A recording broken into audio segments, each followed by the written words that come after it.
So chemical engineering is basically the idea that what chemists do is basically they invent a new product or a new process in labs.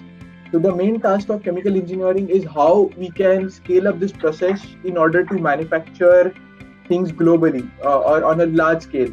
So that is one of the major things that chemical engineering assesses, and chemical engineering also considers the economic perspective of a part of a product.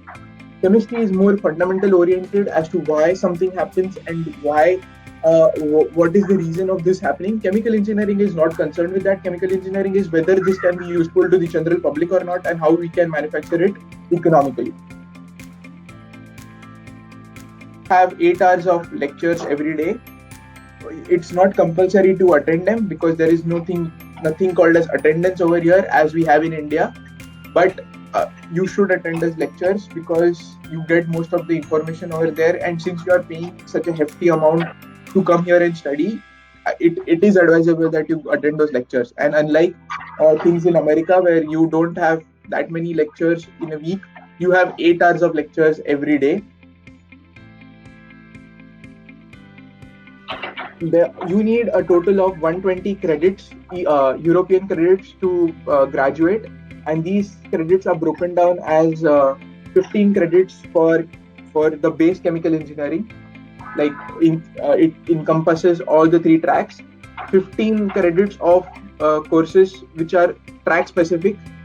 Then you have another 12 courses which have to be electives, and you have loads of electives. In these electives, you need to finish 6 credits from your department and 6 credits can be of any other department.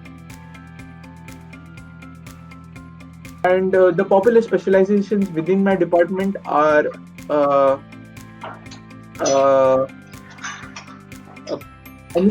think it's the process track, but a lot of people are also shifting to the chemical product track.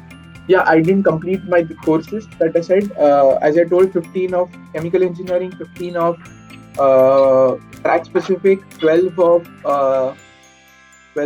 electives. Then you have another 18 of internship, which you have to do compulsory, and 40 credits of a master's thesis of 7 months in the university. You actually need to understand what they are trying to teach, because they usually ask along the same lines but something different in the exam. So a good way to study for the exams is not studying at the end like most people do, but attending those lectures, doing those tutorials, having those discussion sessions with the TAs as to why this particular thing is happening. You can even take help of your friends while doing that, but attending the lectures is the most important thing for getting a good GPA over here. Yeah, I think so. That's the important thing.